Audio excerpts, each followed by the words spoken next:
TorahBox.com pour la diffusion du judaïsme francophone vous retransmet un enseignement du Rav David Shoshana. Bonne écoute et bon limoud.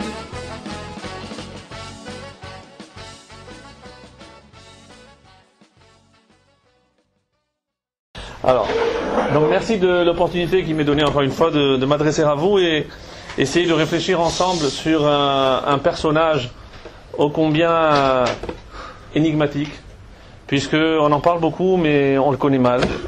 Et à part qu'il est prophète, on connaît un petit peu évidemment le rôle qu'il jouera dans le don de la Torah, et c'est pour cela qu'on avait décidé ensemble de traiter, puisqu'on avait déjà passé en revue un petit peu donc les patriarches avec les matriarches, et on s'était dit que c'était une occasion à la veille de Shavuot donc de voir un petit peu d'un peu plus près donc ce personnage exceptionnel.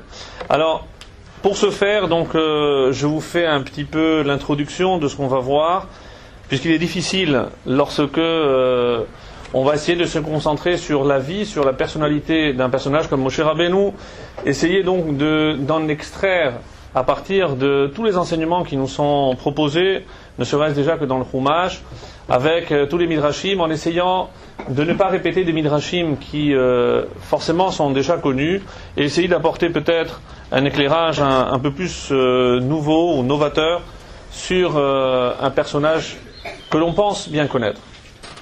Alors ce qui était peut-être un peu plus difficile ou ardu, c'était de faire un plan de manière à ce qu'on puisse brosser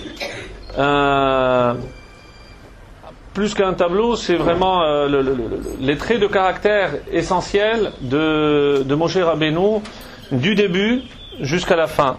Donc forcément, je vais être obligé de sélectionner certains passages de sa vie, essentiellement donc de la naissance et de sa disparition.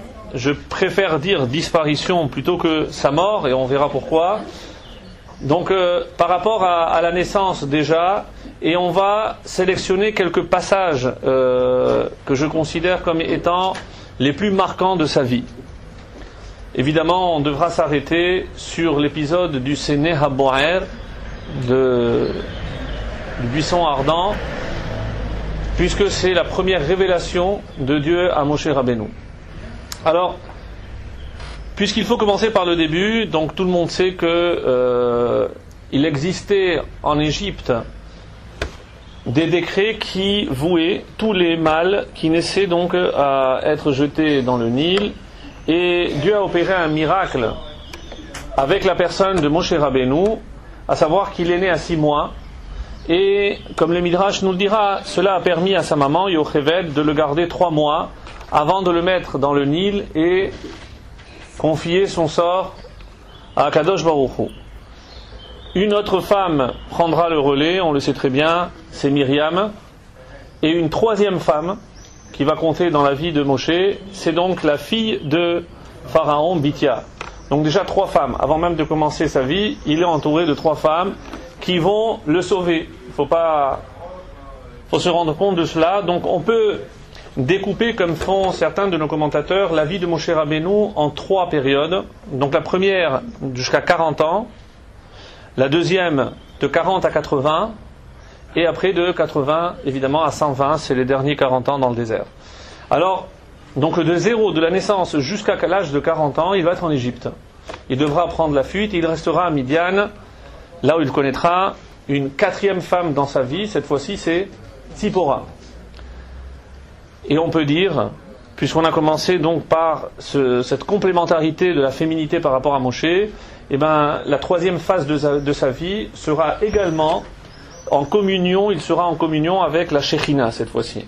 Puisqu'il va se séparer de la famille, de ses enfants, de sa femme, ce qu'il vaudra d'ailleurs des critiques de la part de son frère et de sa sœur, et il va donc s'attacher uniquement à la Shekhinah pour être prêt à être sollicité par Akadosh Baruch Hu à tout moment. Alors, ce sur quoi donc, après cette petite introduction, je voudrais attirer votre attention sur le verset qui nous présente Moshe Rabbeinu. Et essayer de voir donc avec des yeux un petit peu nouveaux ce qui choque dans ce verset. Vatiftar, on parle de Bithia, donc elle ouvre, on parle du petit berceau. Vatir'ehu et hayeled. Et elle a aperçu, elle a vu l'enfant. Vehine na'ar boché. Et voici, traduisez avec moi na'ar, un jeune homme pleurait. C'est-à-dire, entre le moment où elle a ouvert, il a grandi. Alors, si je vous donne les âges présentés par la Torah, Yeled, c'est à partir de, ou jusqu'à 2 ans. Nahar, c'est à partir de 13 ans. Donc, le temps d'ouvrir, il est passé de 2 ans à 13 ans. Bon, en tout cas, c'est le terme choisi par la Torah, c'est Nahar. On nous présente Moshe Rabbeinu comme un Nahar. Vatachmol alav. Elle a pris pitié. Elle l'a pris en pitié. Pourquoi? Qu'est-ce qu'elle a vu? Le texte ne dit rien. Ce qu'elle a vu, en tout cas, a suscité la pitié de Vitya. Soit pourquoi. Vatomer, comment va s'exprimer cette pitié? Elle va dire Miyalde ha'ivrim ze. Je traduis Miyalde.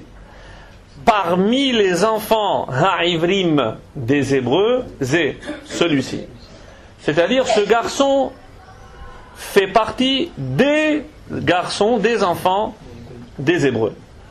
Alors, dans ce verset, plusieurs anomalies. D'abord, celle qu'on a déjà analysée par rapport à Yeled et Nahar.